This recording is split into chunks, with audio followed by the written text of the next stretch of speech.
1560, o padre Anchieta, quando estava no Brasil, na região do Piratininga, se confrontou com uma situação muito diversa. Durante o dia, o vento que soprava de sudeste repentinamente parou e o vento de nordeste começou a soprar intensamente. O padre ficou preocupado, olhou para o céu e notou que as nuvens estavam gigantescas. E logo o dilúvio iniciou. Os padres ficaram extremamente estarrecidos com tamanha foi a violência daquela tempestade. Amarraram-se nas árvores e rezavam para o bom Deus para que lhe desse um bom fim naquela situação tão adversa. Enquanto os padres rezavam, e pediam uma boa morte, os índios cantavam e dançavam. E eles não compreendiam, como é que os indígenas não tinham medo daquela situação, daquela tempestade tão violenta. Ao amanhecer, eles continuaram a sua diligência e, ao percorrer as estradas que costumeiramente percorriam, notaram que nada estava em pé. Todas as árvores deitaram sobre as estradas e não era possível transitar. Este, possivelmente, é o primeiro relato de tornados que nós temos no Brasil. Relato este na Carta de Padre Anchieta de 1560. Olá, esse é o Pode Crer Cast, começando de um jeito diferente, porque a gente estava conversando antes, né, Karen? E ela contou esse escrito, né, de 1560, que a gente tem como primeiro relato de um tornado no Brasil, pelo Padre Anchieta, e a gente entendeu como uma poesia até de tamanha beleza, assim, embora seja uma coisa que assusta a gente, de tamanha beleza desse relato. Então hoje a gente vai falar sobre tornados, né? Débora, conte para nós com quem que a gente está aqui. Eu já dei um spoiler aqui, mas... Hoje nós temos aqui a professora Karen Linette Hornes, que é mestre em Geografia, professora da UEPG, e o engenheiro mecânico Edson Halush, que é presidente do Instituto Brasileiro de Avaliações e Perícias de Engenharia. Então, Karen, conte um pouquinho para a gente. A gente quer, já começando assim, a gente tem a percepção, várias pessoas, pelo que a gente conversa, têm a percepção de que estão acontecendo mais tornados, principalmente no sul do Brasil. Isso é uma verdade ou isso é uma falsa impressão que se tem? Atualmente, nós não temos condições de afirmar que estão aumentando o número de casos. Claro que os registros estão aumentando, mas nós precisamos avaliar outras questões, como a população está aumentando e os meios de comunicação também estão aumentando. Hoje, os celulares conseguem filmar com facilidade, fotografar com facilidade esses eventos. Mas nós tínhamos esses eventos na década de 20, nós tínhamos esses eventos na década de 30 e, como eu citei aqui, desde 1560. Então, eles são comuns na nossa região, sempre existiram, vão continuar existindo. O que acontece atualmente é que, com o aumento da população, o aumento da disponibilidade desses recursos tecnológicos, com certeza nós vamos ter mais evidências deles, E eles vão aparecer com mais intensidade aí nos registros, Por isso, daqui 30 anos, com certeza a gente vai conseguir responder essa pergunta com mais clareza, porque aí nós teremos mais uma normal climática e assim nós podemos comparar, um período com outro, considerando esses meios de comunicação já atuantes, Legal. Conte para nós um pouquinho sobre o que é um tornado e o que causa um tornado. O tornado... Assim, se puder, bem para leigo, tipo eu, assim, no tempo. O tornado, ele é uma coluna de ar giratória, que está em contato com a superfície e com uma nuvem, certo? Então, como que um tornado surge? Por que um tornado surge? O tornado está relacionado a nuvens chamadas nuvens supercelulares. É uma supercélula. A supercélula é uma nuvem muito semelhante a cumulonimbus, mas ela tem um mesociclone, ou seja, na base dela, ela tem um mesociclone que gira, E esse mesociclone que está girando, ele pode proporcionar a formação de uma coluna de ar descendente, uma coluna de ar fria, que desce dessa supernuvem, e a gente pode ter uma corrente de ar quente ascendente subindo, em direção a essa nuvem, e aí nós temos um fenômeno de convecção, porque nós temos uma coluna com uma temperatura muito fria, outra com uma muito quente, e elas entram em rotação por conta dos ventos em diferentes direções. E aí se configura um tornado. Isso não tem a ver com sustentabilidade, aquecimento global, nada. Isso é um fenômeno que, como a gente viu, acontece lá desde... Sempre existiu. Aqui nos Estados Unidos, a gente tem áreas propícias. E por que o sul do Brasil é propício a tornados, né?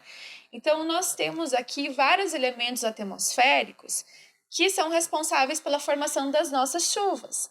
Mas nem sempre nós temos chuvas calmas, nós temos tempestades severas. O paranaense, o gaúcho, né, o catarinense, quem está em São Paulo sabe muito bem que aqui é uma área constante de tempestades severas. Mas por que isso acontece aqui? Então, nós temos massas de ar frias que vêm lá da Antártida e nós temos massas de ar quente que vêm lá da Amazônia, né? Os jatos de baixos níveis trazem essa umidade da Amazônia. A frente fria, ela gera uma área de baixa pressão. O que é uma área de baixa pressão para explicar para todo mundo, né? Então, uma área de baixa pressão, ela funciona como se fosse um grande aspirador. O ar está se elevando e ele está tirando a umidade do solo, tá? E ele está levando essa umidade para o céu. Então, imagine que esse ar está cheio de gotículas e está subindo, está enfrentando temperaturas diferentes, pressões diferentes, e essas gotículas começam a se chocar. E elas começam, então, a formar as grandes nuvens, né? Começam a condensar, a formar as partículas que formam essas nuvens. E se as temperaturas se manterem, essa baixa pressão se manterem, os ventos, essa instabilidade da atmosfera se manter, a gente tem a formação de grandes nuvens, que são as que geram chuva. Mas por que elas viram tempestades severas? Porque nós temos diferenças de temperatura da superfície com essas nuvens.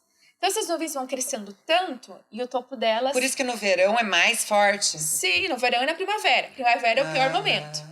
Porque na primavera ainda a gente tem frentes frias muito fortes entrando e a temperatura da superfície já está muito quente. E aí a gente tem esse choque convectivo. Imagine que o topo dessa nuvem pode chegar até menos 118 graus Celsius. Tá? E a base dela está a menos 5. Então, nuvens como cumulonimbus gigantes, elas derrubam o avião. Por quê? Porque elas têm uma convecção muito grande dentro delas. Elas são sistemas que têm diferenças de temperatura, têm muita energia, porque você está tendo partículas que estão condensadas. Quando sobem a menos 118, elas estão saindo do estado líquido, né, para o estado sólido. Isso gera energia, tá? E essa energia está ali na nuvem, né? Depois ela vai ser responsável por proporcionar os raios, as tempestades elétricas, né? Então, ela é uma nuvem com um potencial energético gigantesco, tá? E junto com as frentes frias, junto com essas massas, né, de ar quente que vem lá da Amazônia, nós temos alguns sistemas que colaboram para situações, que são os sistemas convectivos de mesoscala. Esses sistemas convectivos de mesoscala, eles nascem principalmente no Chaco Paraguaio, que é uma área bem plana, assim como nos Estados Unidos, né? O Oklahoma também é uma área de planície, né? Uma área de campo, ali também é uma área de campo. O que acontece ali? Os raios solares acertam a superfície perpendicularmente, começam a aquecer muito e formar umidade. E aí começam a formar nuvens gigantescas, né?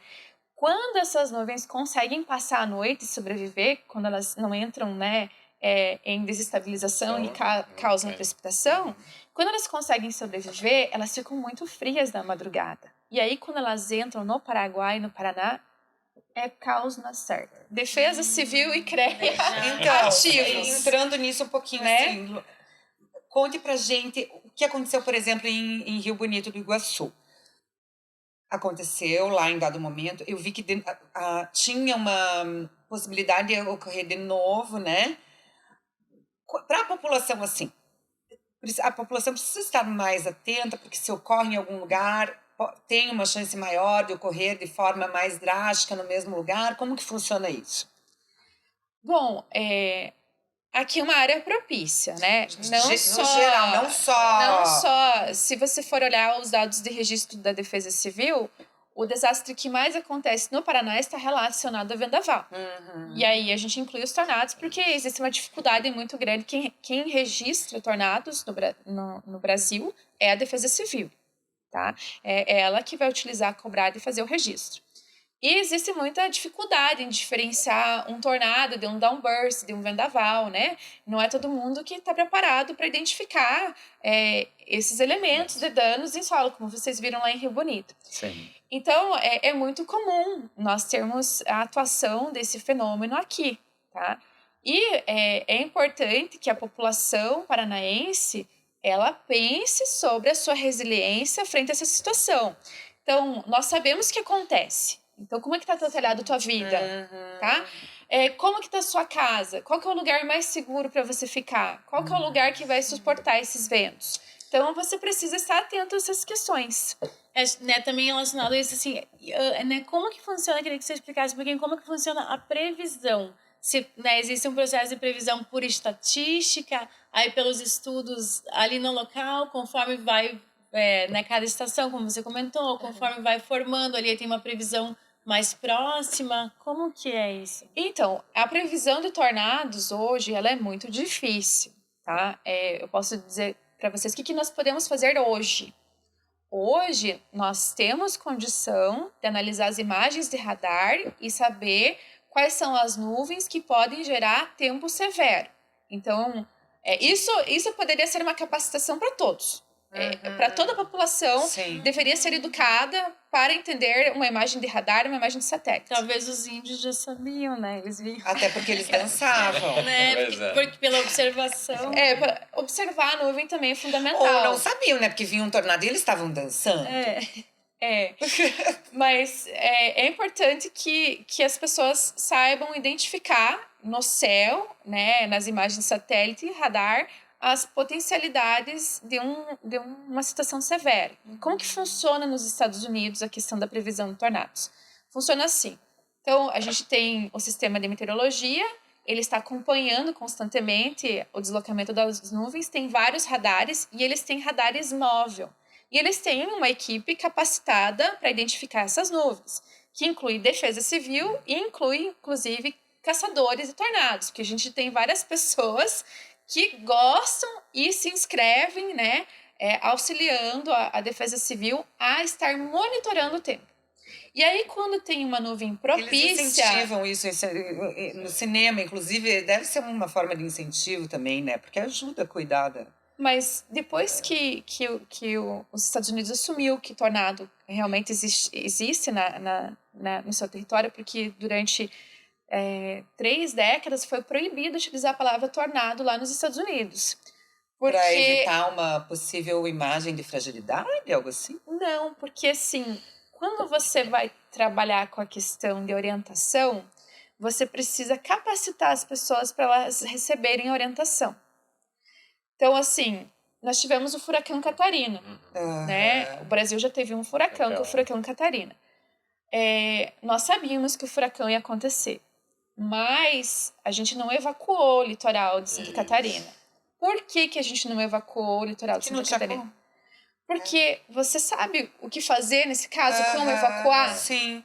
Se eu lançasse um alerta, atenção, estamos com furacão de categoria 2, saiam agora. Meu Deus! Sim, a gente tem uma preparação, uma Não. organização? Não, a gente não tem. Então... E nós precisamos trabalhar com essa organização. Senão Essa organização pânico, é né? fundamental. Senão você vai causar pânico. Causando pânico, você pode gerar mais mortes. Então a gente precisa trabalhar com essa educação. Vou puxar agora aqui para o Halushi, que teve presente, né, com o CREA, na questão de Rio Bonito do Iguaçu. O CREA esteve super presente lá, emitindo laudos técnicos super essenciais para a reconstrução do município e tudo.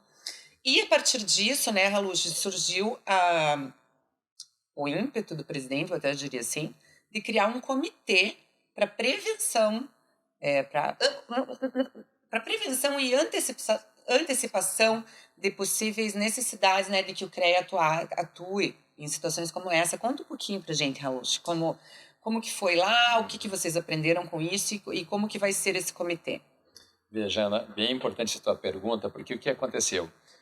Como nós tivemos uma notícia que foi inesperada para nós, até por não termos tido a oportunidade anteriormente de sabermos da possibilidade de um tornado desse, a população estava toda nas casas, dentro dos seus lares, dos seus trabalhos, E isso gerou um caos na cidade a partir do momento que o tornado passou. Ele foi muito rápido, né? Questão de pouquíssimos minutos. Os relatos lá eles dizem 1 ou 2 minutos tinha passado a intensidade mais forte do tornado e depois aquilo foi se dissipando. Mas a energia é tanta que destruiu quase que por completo a cidade. A gente fez um cálculo, aproximadamente 90% de todas as estruturas construídas da cidade foram afetadas, né? Então, se a gente imaginar 90% de uma cidade ficou com algum tipo de abalo, na sua grande maioria, 50%, 60% foi destruído por completo. Então, isso tem um impacto muito grande sob o ponto de vista da população e, por óbvio, da engenharia, uma responsabilidade nossa, né, como engenheiros. Então, o que a gente aprendeu com esse primeiro episódio? Né? Que a gente precisa estar preparados, que a gente precisa, primeiro, a gente ter algumas ferramentas para evitar que isso aconteça e, se acontecer, o que a gente de fato pode fazer, né? Como evitar, a professora Karen aqui estava colocando, né, a situação como um todo, a complexidade que é isso de um tornado, a dificuldade que a gente tem para identificar, né, e talvez algum tipo de medida que a gente possa assumir numa situação como essa. E uma das primeiras medidas, professora, veja o que aconteceu. Especificamente em Rio Bonito, a grande maioria das casas elas foram destruídas por completo porque uma boa parte dessas casas eram casas de assentamento. Eram o quê? Casas que não tinham projetos, casas que foram construídas sem absolutamente nenhuma técnica construtiva sob o ponto de vista da engenharia, por óbvio não tinham uma resiliência quase que nenhuma. Então eram casas que não tinham laje, então por óbvio quando passou levou o telhado inteiro, as paredes e a casa ficou quase que só na parte de... Isso, infelizmente, é uma realidade, né? Isso, embora não seja o ideal. Mas a gente teve, e aqui é um bom exemplo, nós tivemos agora, há pouquíssimo tempo atrás, aqui em São José dos Pinhais, também teve talvez não com a mesma intensidade, né? Não sei se dá para chamar de tornado, mas foi um vento extremamente forte, aonde que pouquíssimas imóveis foram destruídos. Por quê? Porque eram casas mais sólidas, eram ambientes mais bem construídos. Então, um dos projetos que a gente está trabalhando é justamente a gente partir do princípio de que nós precisamos de construções mais resilientes. Então, que projetos, principalmente de unidades de saúde, de CMEs, que são as antigas creches, né? Pontos de atendimento, uma prefeitura, algumas coisas do poder público tenham efetivamente uma resiliência maior. E que as casas, por minimamente que sejam mais simples, as casas pelo menos tenham um determinado compartimento, que normalmente pode ser o banheiro, que é onde tem paredes realmente um pouco mais sólidas, né, construídas em alvenaria e com uma laje. Porque se tivesse isso, a gente talvez teria evitado uma catástrofe. Neste caso, o Rio Bonito até não aconteceu, porque felizmente foram apenas 7 pessoas que vieram a falecer, mas poderia ter sido uma catástrofe enorme, né? Porque as pessoas se esconderam dentro de um freezer, se esconderam debaixo de uma mesa, se abraçaram em algum poste, e a gente não tem essa necessidade. Se nós tivéssemos entre aspas, um bunker, né? Planejamento para colocar essas pessoas em um ambiente mais seguro, certamente a gente teria uma condição de sobrevida muito maior. Então, essa é uma das ações do comitê. Essa é uma das ações, então, que a gente está trabalhando sobre o aspecto da engenharia. Por outro lado, a gente está desenvolvendo, junto com a Defesa Civil, um aplicativo para fazer uma análise mais rápida de todos os ambientes. E por que mais rápida e por que a importância disso? Vocês imaginem pode ser um edifício comercial, uma casa que teve um determinado nível de ruído. A casa ruiu uma parede, um teto, perdeu algum dos seus componentes, mas será que isso as pessoas podem continuar habitando ou não? Qual é a consequência de a gente deixar dentro de um hospital ou de uma creche as pessoas transitando ou mesmo estando ali dentro? Precisa ter uma análise técnica rápida para dizer, olha, esse imóvel precisa ser interditado ou não. A interdição quem faz é a Defesa Civil, mas a Defesa Civil necessita de um dado técnico, e esse dado técnico vem da engenharia. Então, nós estamos criando formas de que a gente possa ter dispositivos que possam fazer uma análise rápida e já possa ser passado para a Defesa Civil, interdita ou não interdita. Isso aqui é possível ser recuperado, o nível de destruição é pequeno, é médio, é alto, você precisa acabar de destruir e daí começa a reconstruir e por inteiro, ou você tem como refazer alguma coisa que possa ainda ser aproveitado. De repente, até um gancho aqui que vocês podiam fazer, né? E daí eu aproveito para perguntar para a Karen sobre os caçadores de tornado da UEPG. É da UEPG mesmo? Isso. Conta um pouquinho para a gente do que se trata os caçadores de tornado e porque eu acredito que dê até para fazer um link aqui, né, com o nosso comitê. Vamos ouvir a Karen sobre isso e entender um pouquinho melhor. Então, falando sobre os caçadores de tornados, né, na verdade, esse termo existe para aquelas pessoas que ficam observando as nuvens, né, e tentando interceptar um tornado. Então, que exatamente é isso que se faz nos Estados Unidos. Que a gente vê nos filmes. Exatamente. Que às vezes não são nem estudiosos às vezes isso. Agora tem até turismo, né, para você fazer o acompanhamento. Você pode pagar para interceptar um tornado.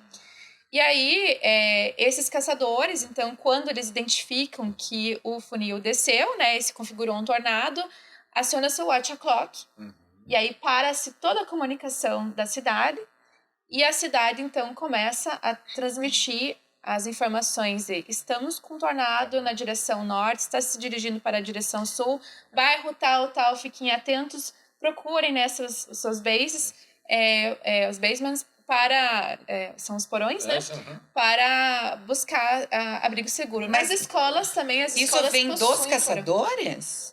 Os caçadores que avisam o poder público? Avisam a Defesa Civil dos Estados Unidos e a Defesa Civil dos Estados Unidos. A comunidade atuando junto com a Defesa Sim, é a comunidade. E assim, temos muitos pesquisadores do NOAA, né? É a universidade trabalhando com a Defesa Civil, de forma conjunta, junto com sistemas de meteorologia, junto com a comunidade. E a partir desse tipo de atividade é que se minimizou o número de mortes. Sim. O número de mortes caiu muito. Além disso, nós temos a escala Fujita, que foi construída ali pelo Theodore Fujita, que em 2007 deixou de ser utilizada, porque ela é ultrapassada, e hoje se utiliza a escala Fujita melhorada. E a escala Fujita melhorada, ela leva em consideração 18 níveis de destruição, 18 DOTs, que eles avaliaram de acordo com o tipo da estrutura e o condicionamento, a formação daquela estrutura. Então, por exemplo, um tornado EF3 em residências de madeira vai ter um resultado de destruição. O mesmo tornado EF3 em prédios tem um outro resultado. São estruturas diferentes. Perfeito. E para o Brasil, nós não temos uma escala. E as nossas construções são totalmente diferentes das construções que existem nos Estados Unidos.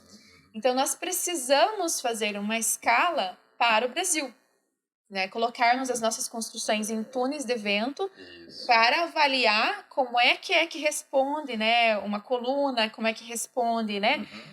Toda a infraestrutura, né? De acordo com aquele fenômeno e com os ventos que aqui nós temos. Considerando também as direções mais comuns, né? Que nós temos direções preferenciais de vento também, né? Porque senão a inclinação do telhado, tudo isso, né? O senhor sabe mais do que eu, vai gerar problema, né? Então, vamos voltar então para os caçadores de tornado da UEPG. Como que funciona isso? Bom, atualmente nós estamos fazendo um observatório de tornados, ou seja, nós estamos elaborando o mapa dos tornados do Paraná e a gente já iniciou com o processo do Brasil, né? Mas agora nós estamos focando no Paraná. O que é que nós pretendemos? Bom, os tornados eles têm um padrão.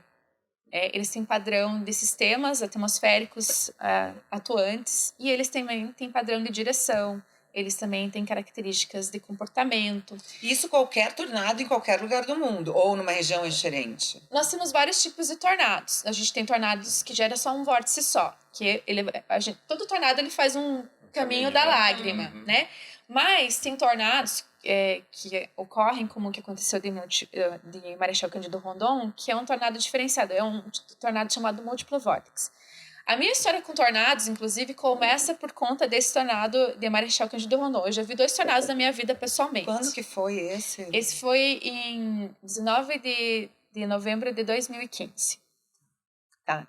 Eu vi um Dust Devil, que é um tornado de poeira, que é muito tranquilo. A gente foi atrás dele, viu ele se desmanchar na frente, não foi acompanhar por muito tempo, Teve né? muita emoção. Teve muita emoção, né? Mas o tornado de Marechal Cândido Rondon, ele mudou minha vida. Porque eu nunca pensei que o objeto de pesquisa fosse perseguir, né, quem está pesquisando. Mas ele mudou na minha vida no sentido do seguinte: é muito importante que a população receba informação. Às vezes, na universidade, a gente publica muito em revista Qualizar, que é excelente, que nós devemos fazer, mas a informação precisa chegar à população. E quando eu vi o tornado da janela da minha casa, eu entrei em pânico, porque primeiro eu queria registrar, filmar ele, né? Mas depois veio o juízo, né? À minha mente, eu com um bebê, né? No cestinho, né? Aonde eu vou deixar ele? E esse tornado tá vindo para cá. E o meu filho tá na escola. O meu mais velho tá na escola. E aí o desespero, né? O telefone não funciona. Energia elétrica não funciona. Tudo entra. A infraestrutura de uma cidade entra em colapso. As nossas cidades não são preparadas nem para vento, nem para tornado. Entra em colapso. E aí, eu peguei o carro e fui em direção ao meu filho mais velho, né? Passou o tornado, eu procurei o lugar que tinha mais paredes de laje, né? Mais seguro ali na casa. E esperei passar, e aí fui buscar o mais velho na escola, né? O telefone não funcionava. E aí eu comecei a chorar e rezar, porque eu não conseguia passar em um lugar nem... Assim, desculpa a emoção, porque é difícil relembrar. Sim. E aí... as árvores estavam todas no chão, as estruturas, as pessoas andando de um lado para o outro, ninguém sabia o que fazer, assim, foi uma cena muito difícil de ver.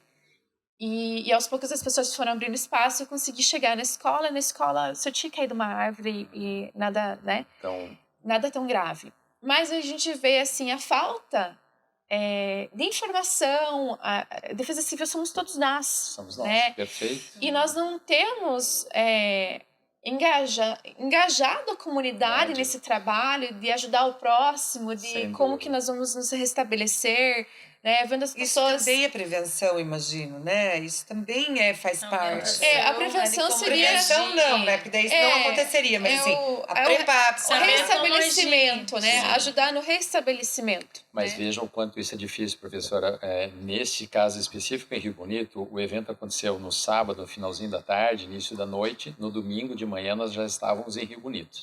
Então foi muito rápido e nós enfrentamos exatamente essa situação que você acabou de revelar. Nós chegamos lá, quase que, eu acho que posso dizer, 90% dos postes da cidade estavam todos no chão, as árvores todas derrubadas, as casas todas derrubadas, não tínhamos como passar de carro, a gente tinha que ir tirando os escombros e as pessoas andando sem rumo, porque as pessoas em choque, completamente em estado de choque, sem absolutamente nada, somente com a roupa do corpo que eles estavam, sem nada, e sem saber para onde ir. Então, vejo a dificuldade que a gente tem por falta de preparo, né? Nós, uma equipe técnica de engenheiros que estávamos lá para começar a fazer um trabalho técnico, a gente primeiro teve que dar um amparo para essas pessoas. Né? Então, o que a gente precisa organizar? Desde providenciar água, comida, remédio, deslocar as pessoas para um ambiente um pouco mais seguro, para posteriormente a gente começar a iniciar o nosso trabalho. Né? Então, antes do aspecto técnico, né, ainda tem esse aspecto social, humano, né, de como a gente... A primeira necessidade. Essa todo mundo sabe o que fazer se alguém roubar o celular. Né? Todo mundo já sabe o que fazer. Eu acho que a gente também pensar do ponto de vista de catástrofes, assim, que a população tem que ter mais ou menos né, pelo menos uma primeira ideia do que fazer, né? De onde se abrigar, de o que... Como agir numa situação como essa, né? E durante muito tempo a gente negligenciou, entendeu? O tornado sempre existiu, mas cadê as orientações? O que a gente faz? Eu vi um tornado, teve caminhoneiro, né, que viu o tornado, engatou a marcha e foi em direção ao tornado, tombou. Né? As pessoas a gente entrevistou várias pessoas, falta né? de teve um gerente de um supermercado que ele pegou e falou para os funcionários segurarem a porta de vidro, que é a pior coisa que se faz no momento. Você não vai conseguir segurar a porta de vidro. Teve gente de uma loja que foi fazer isso, o vidro estourou, a pessoa ficou toda ferida, né? Então, nós precisamos de informações e orientações. E aí, isso foi durante a tempestade. Depois ainda tem o pós-tempestade, né? Que daí também são outros problemas. E aí, voltando só a explicar, o tornado que aconteceu em Marechal Cândido Rondon, ele foi do tipo múltiplo vórtice. Não foi só um tornado que tocou o solo. Foram 5 tornados ao mesmo tempo. A gente diz que eles faziam um drift. Então, nós temos uma imagem, desce um, sobe outro, desce um, sobe outro. E aonde esses descem, eles têm uma pressão muito menor, né? E aí eles geram estragos em arco. Então, a gente tem uma direção preferencial, só que aqui destruiu totalmente esse prédio, mas a casa do lado ficou inteira. Que foi o que aconteceu em Rio Bonito, você pode reparar. Exato. Então, esse tipo de fenômeno está ligado a esses tornados múltiplo vórtices, que são os piores. Inclusive, o Tim Samaras, que foi uma das pessoas que acabou inspirando, né, o Twister, né, que todos assistem, que era um pesquisador que corria atrás dos tornados e acabou morrendo por conta de um tornado desses, múltiplo vórtice. Ele acabou sendo acometido porque ele estava olhando para um vórtice, chegou outro e acabou levando o carro deles, né? Ele e o filho dele acabaram falecendo, infelizmente, num tornado múltiplo vórtice.